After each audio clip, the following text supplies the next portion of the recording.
मतलब के बिना कोई नहीं प्यारा, स्वार्थ के बिना कोई नहीं प्यारा। अब श्री कृष्ण जी का इतिहास देख लो। श्री विष्णु जी अवतार श्री कृष्ण जी, श्री राम वाली श्री रामचंद्र जी के जीवन वाला भोग भोग के वो प्राणी श्री कृष्ण रूप में फिर जन्म हुआ। सारा जीवन दुखी रहा श्री कृष्ण, सारा जीवन जेल में जन्म हुआ, माता पिता कैद में, कभी मामा शत्रु हो गया, कभी पूतना मारने जा रही है, कभी केसी, कभी तानौर शत्रु हो गया, कभी जरासेंग लड़ने को आ रहा है, कभी शिशुपाल से युद्ध हो रहा है, कवासुनी हो रही है, और कभी फिर काल्यवन आ रहा है। इस दुख में श्री कृष्ण जी ने मथुरा का त्याग कर दिया और ऐसे स्थान पर रहने लगे जहां कोई ना पहुंच सके। समझदार व्यक्ति यही सोचते हैं राड से बाढ़ अच्छी होती है, झगड़े से बचाव अच्छा होता है। श्री कृष्ण जी उन सबको भी मार सकते थे, क्योंकि वो त्रिलोक के में एक विभागीय मंत्री है, विशेष शक्ति होती है प्राणी में, वो उनके अंदर शक्ति थी। लेकिन यही सोचा था कि किस किस ने मारूं, या तो सबकी बुद्धि भ्रष्ट। तो श्री कृष्ण जी ने द्वारका बनाई। समुद्र के बीच में एक टापू था जिसका केवल एक गेट था, द्वारिका, एक द्वार की नगरी।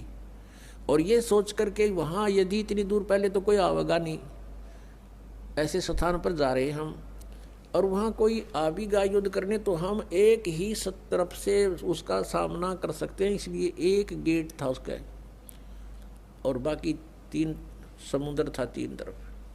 तो वहाँ श्री कृष्ण जी चले गए, अपना अधिकतर सारा ही जीवन वहाँ व्यतीत किया।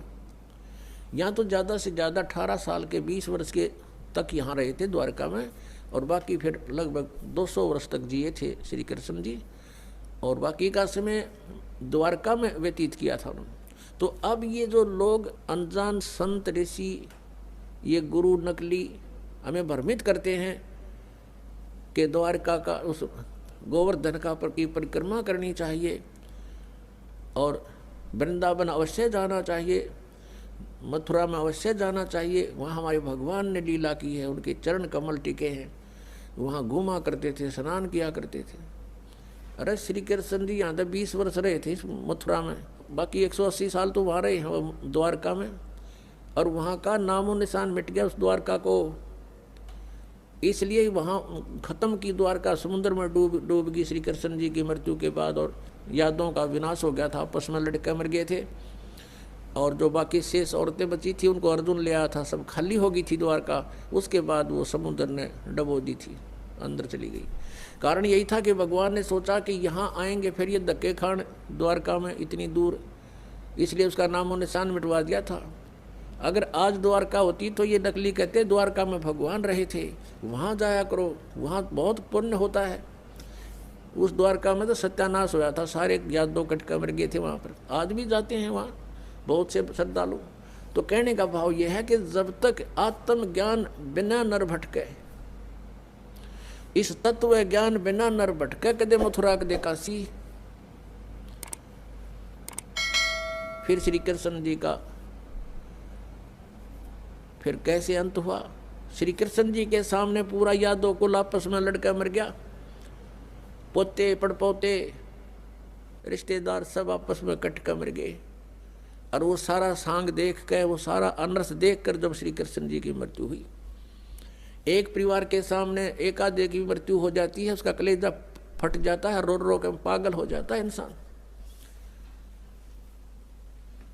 तो पुण्यात्माओं, आज तक हमें सत्यनारायण कथा नहीं मिली थी, और ये सत्य कथा है। सत्यनारायण का अर्थ है सच्चा भगवान, और सच्चे भगवान की सच्ची कहानी, सच्ची कथाएं। तो प्रसंग चल रहा है कि परमात्मा ने बताया कि तुम जब तक जन्म और मृत्यु के अंदर हो, सुख नहीं हो सकता, शांति नहीं हो सकती। अब इंद्र सोचता है ब्रह्मा विष्णु महेश सुखी होंगे। अब इन ब्रह्मा विष्णु महेश की आप देख रहे हो, श्री राम की, श्री विष्णु जी की, श्री कृष्ण जी की कैसे दुर्गति हुई।